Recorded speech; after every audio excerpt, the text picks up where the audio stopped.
be kuryama ntari kumwe nawe ni nko kuba mu gihugu kitagira umwami, ariko nzi ko umunsi umwe uzansanga uzandaza nta gutana.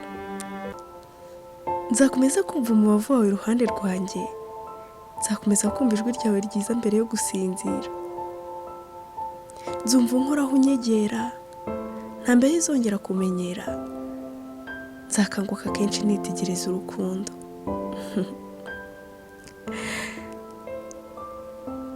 Inzozi narose nzazishyira mu bikorwa, ngo ukunde urwo nagusezeranyije nshyire mu bikorwa umurimo w'Imana, ndabizi uzabaho unezerewe.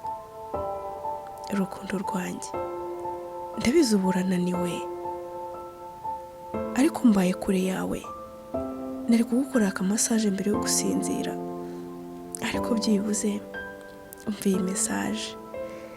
Ijoro ryiza rukundo rwanjye, niduhurira mu nzozi ndakwinginze ntunyirengagize, ndaza kuba ngukumbuye.